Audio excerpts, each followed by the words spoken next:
Vijinti. Oke Kima, welcome back di channel Vijinti. Nah, kali ini kita akan melanjutkan pembahasan Ryoshin Wosakin part yang keempat. Asal kalian tahu ya Kima, dari semua part yang udah kita bahas, inilah part yang kalian tunggu-tunggu. Penasaran kan Kima? Tapi sebelum lanjut ke pembahasannya, seperti biasa, aku minta dukungan dan support kalian lah Kima, dengan cara subrek dan aktifkan lonceng notifikasinya, biar kalian gak ketinggalan update terbaru dari kami, oke? Baiklah, no bacot no debat, kita langsung gas ke pembahasannya.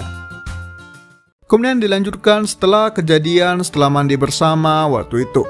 Rika masih mengambek karena Yuya selalu bermesraan dengan Kaede.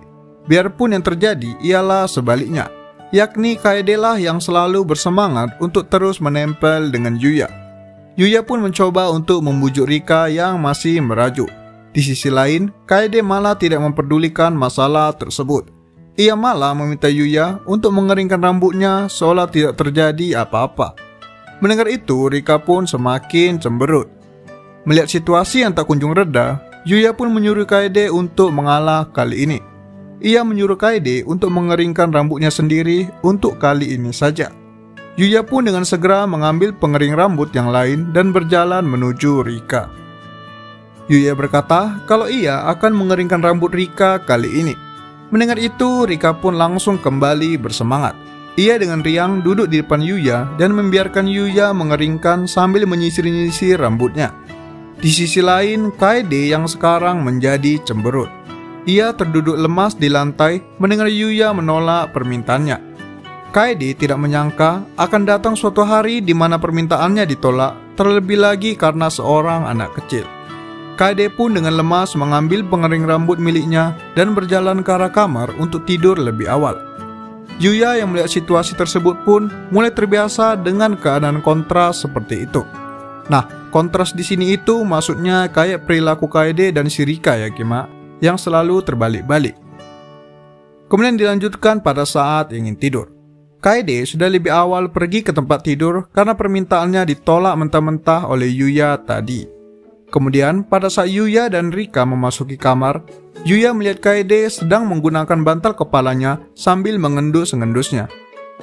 Rika yang melihat itu kembali menegur Kaede. Rika berkata kalau ia tidak keberatan untuk duel demi memperebutkan posisi tidur di samping Yuya. Kaede mendengar itu kembali menikmati aroma dari bantal Yuya seakan tidak memperdulikan perkataan Rika barusan. Yuya pun terpaksa harus kembali menjadi penengah agar Rika kembali tenang. Yuya pun mengusulkan kalau ia akan tidur di tengah-tengah sehingga Rika dan Kaede bisa tidur di samping dirinya. Rika pun tidak keberatan dengan hal itu. Ia pun langsung melompat ke tempat tidur dengan girang. Di sisi lain, Kaede masih terjebak di dunianya sambil mencium-cium aroma dari bantal Yuya. Kemudian dilanjutkan keesokan paginya. Yuya terbangun dengan keadaan sedang dipeluk oleh Rika dan Kaede. Ya, kalian tahu lah Kima, situasi-situasi haram gitulah. Oke, kemudian Yuya di situ sadar kalau ia sedang dipeluk dari samping oleh Rika. Yuya sedikit tenang melihat wajah imut Rika yang sedang tertidur pulas. Namun di samping itu, Yuya juga melihat Kaede yang setengah telanjang sedang memeluknya dengan erat. Kaede di situ memeluk Yuya sambil melingkari lengannya di badan Yuya. Yuya yang ingin segera bangun untuk mempersiapkan sarapan pun jadi terhambat. Yuya pun mencoba melepaskan tangan Rika dengan perlahan agar ia tidak bangun. Kemudian setelah itu, Yuya mencoba bangkit sedikit agar bisa melepaskan lengan Kaede. Namun pada saat Yuya tengah mencoba untuk bangkit duduk, badan Kaede juga ikut terangkat. Di situ Yuya sadar kalau Kaede hanya berpura-pura tertidur. Kaede pun tertawa kecil dengan senyum nakalnya. Mereka berdua pun segera pergi ke ruang dapur untuk mempersiapkan sarapan. Pada saat di dapur, Kaede kembali menyerang Yuya. Kaede berkata kalau mereka belum melakukan ciuman selamat tidur semalam dan ciuman selamat pagi tadi. Yuya pun awalnya menghiraukan serangan Kaede barusan dan fokus menyiapkan sarapan. Namun Kaede tidak ingin menyerah. Ia langsung memeluk Yuya dari belakang dan langsung mencium Yuya. Awalnya mereka hanya berciuman biasa dan singkat. Namun lama-kelamaan ciuman tersebut berubah menjadi ciuman yang penuh gairah. Setelah selesai berciuman, Kaede mendapati wajah Yuya yang sangat merah karena malu.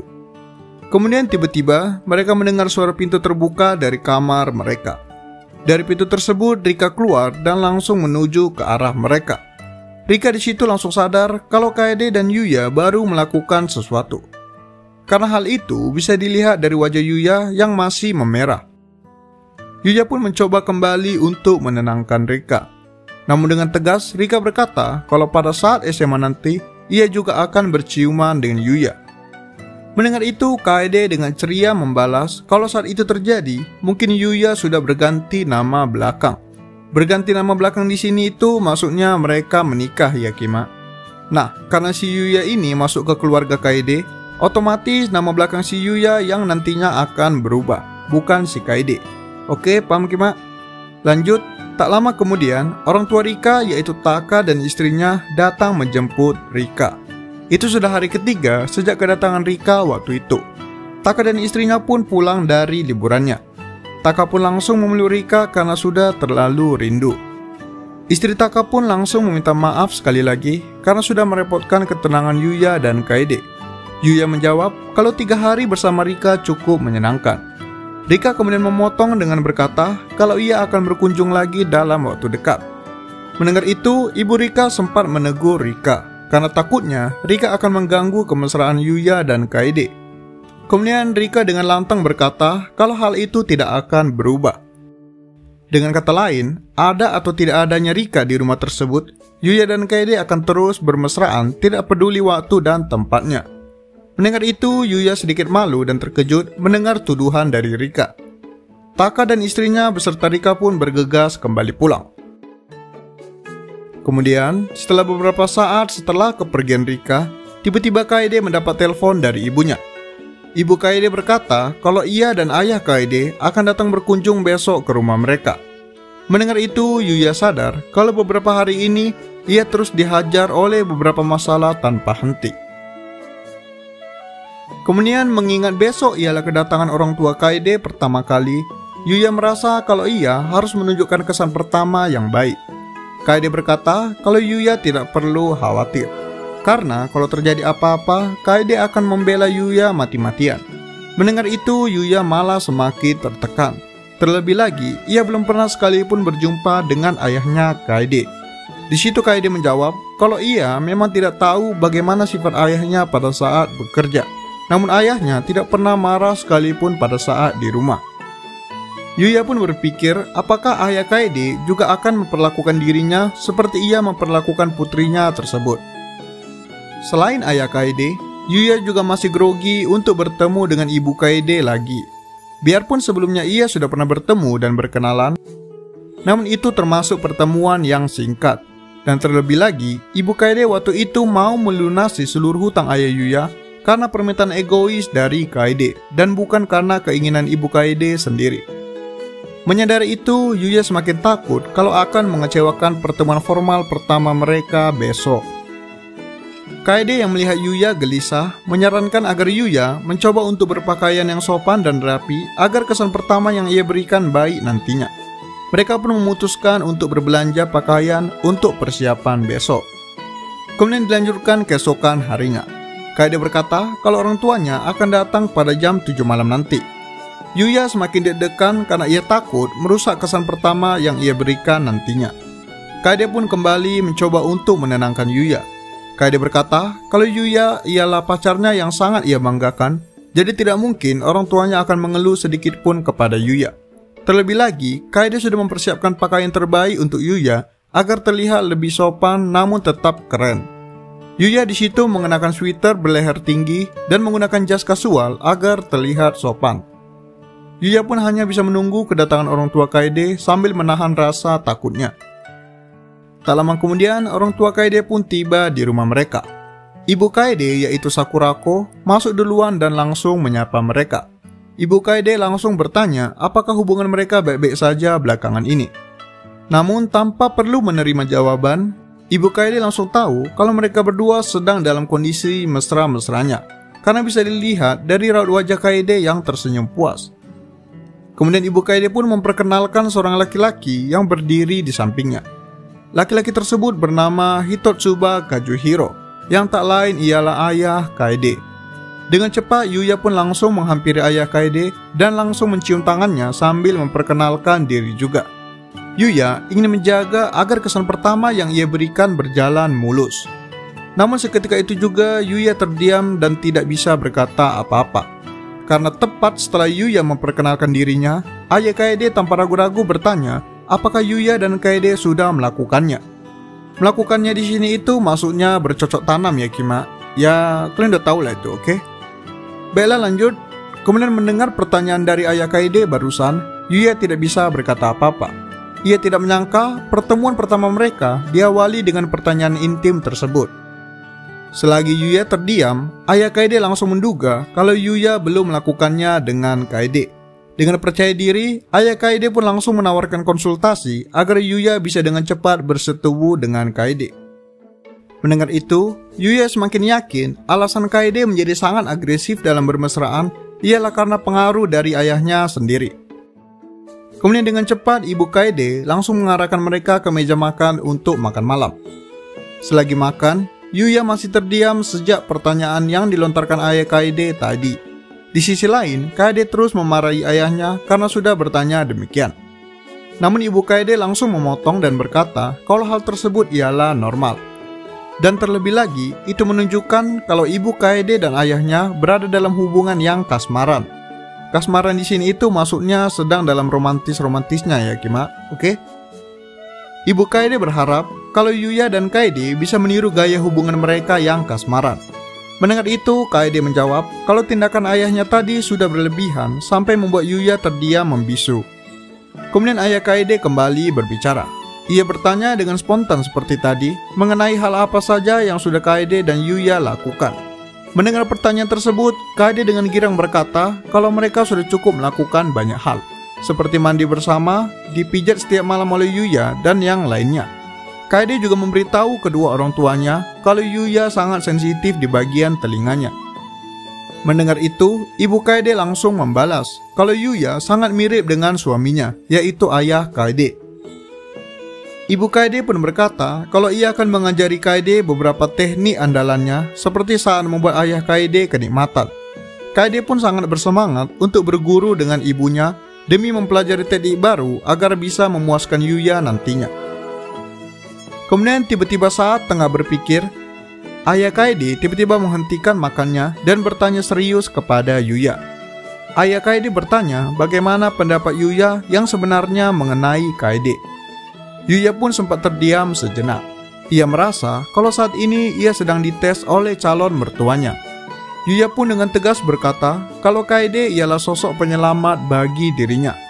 Yuya awalnya berpikir kalau Kaede ialah seorang gadis yang levelnya sangat jauh dari dirinya.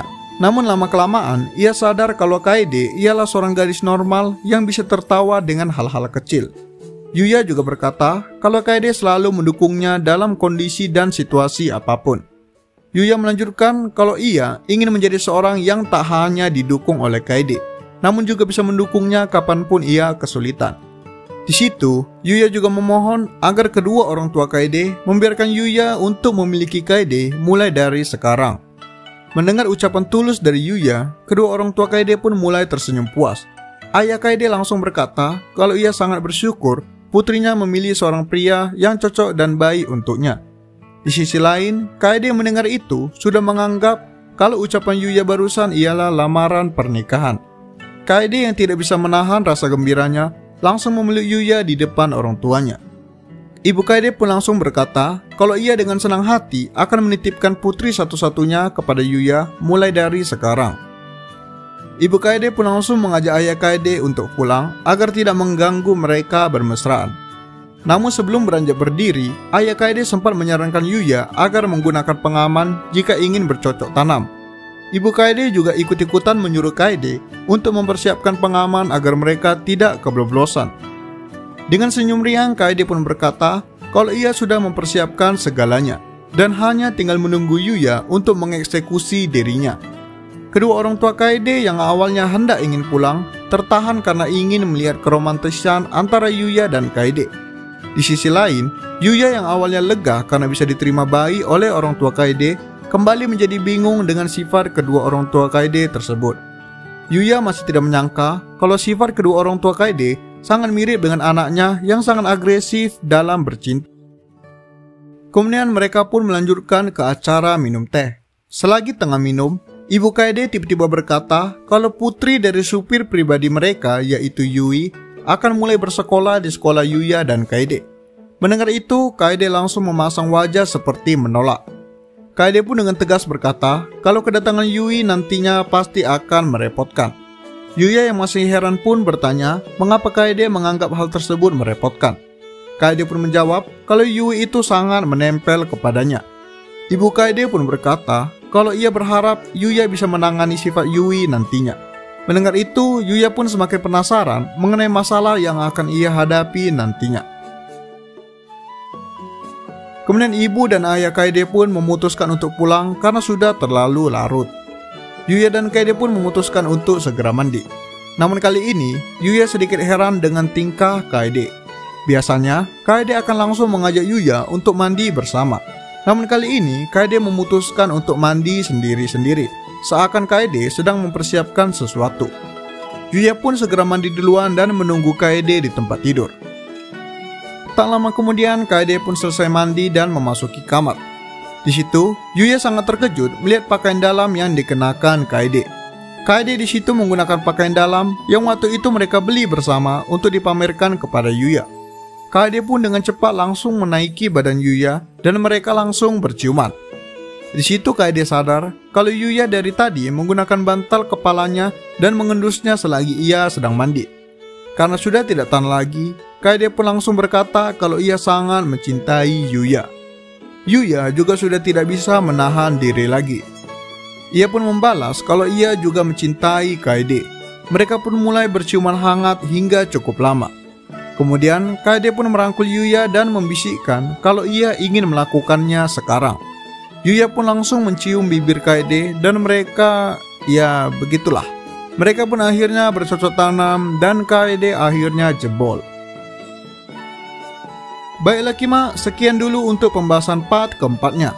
Sebenarnya Mimin sih mau bahas lebih lanjut biar durasinya agak panjang sedikit ya kan. Cuman pas ngebaca adegan yang terakhir itu entah kenapa Mimin nyesek sendiri Kima. So ya Mimin akhiri sampai di sini dan akan kita lanjut ke part 5-nya, oke? Biar ada waktu kalian nerima kenyataan kalau Kaede udah jebol. Oke lah, jangan kemana-mana, jangan main jauh-jauh. Jangan lupa like, comment, subscribe, and goodbye Kima.